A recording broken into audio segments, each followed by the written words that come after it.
Olá, sejam bem-vindos ao Plano de Estudo Tutorado. Nós estamos na aula 4, semana 4, História. Meu nome é Rander e eu estarei aqui com vocês. Nesta semana, você compreenderá dois conceitos, mercantilismo e capitalismo, e estabelecerá contraponto com o feudalismo. A transição do mercantilismo para o capitalismo, bem como a definição desses conceitos, foi muito discutida pelos especialistas e há divergências entre eles. O capitalismo é um fenômeno histórico originado na Europa, no contexto das monarquias absolutistas, da exploração colonial e do desenvolvimento mercantil. Ele separou o mundo antigo e medieval do mundo moderno, impondo formas de viver e de pensar baseadas no acúmulo de bens materiais, a ânsia pelo lucro, no trabalho livre e assalariado e na organização racional do trabalho e da produção. Pensar o capitalismo é uma forma de compreender o presente, uma vez que esse sistema econômico impera hoje em uma escala praticamente global. Recapitulando, a transição do feudalismo ao capitalismo. Por volta do século XII, com a desintegração do feudalismo, começa a surgir um novo sistema econômico, social e político, o capitalismo.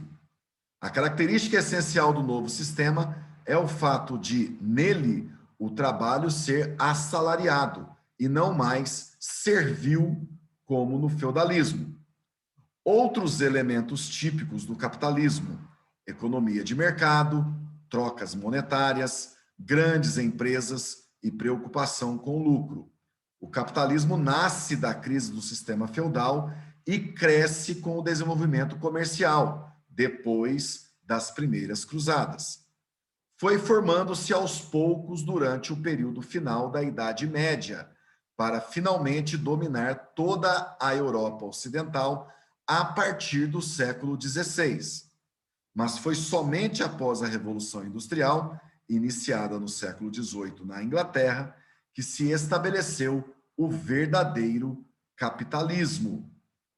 Então, temos aqui um esquema para entendermos essa transição do mercantilismo para o capitalismo.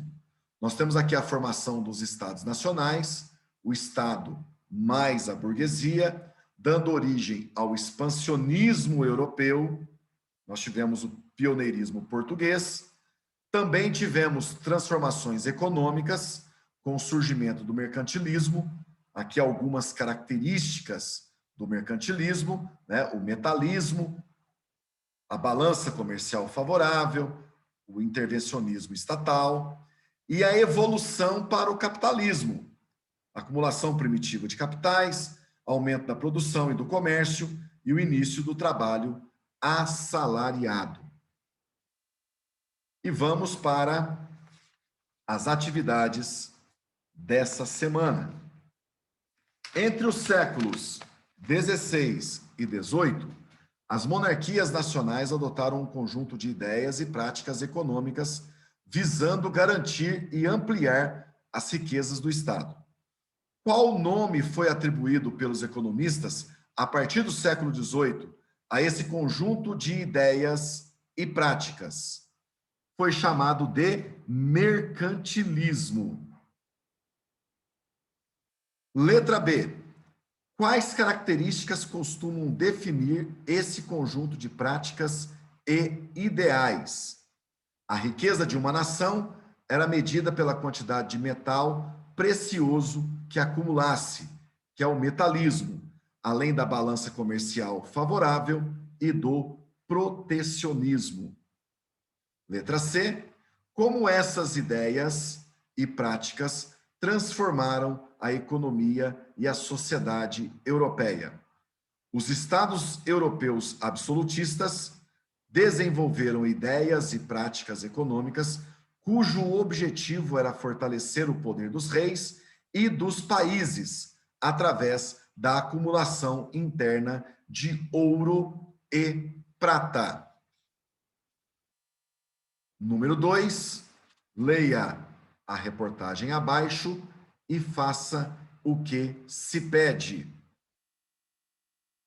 Considerando a reportagem, identifique as práticas econômicas do século XVIII que estão sendo aplicadas no século XXI.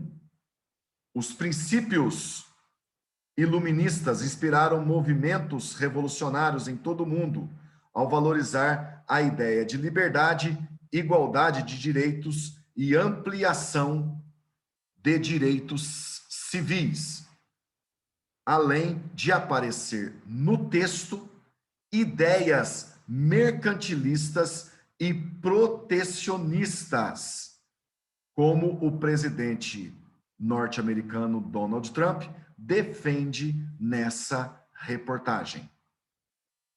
Número 3, aponte os fatores que explicam a passagem do mercantilismo para o capitalismo. O modelo econômico passou do mercantilismo para o capitalismo por conta da necessidade de sofisticar as redes internacionais de troca, de modo a coibir o protecionismo, pelo advento da industrialização e pelo crescimento econômico, político e social da burguesia perante a nobreza. Desse modo, o capitalismo seria mais dinâmico e não precisava mais da intervenção do Estado, do rei. Muito obrigado a todos e até a nossa próxima aula.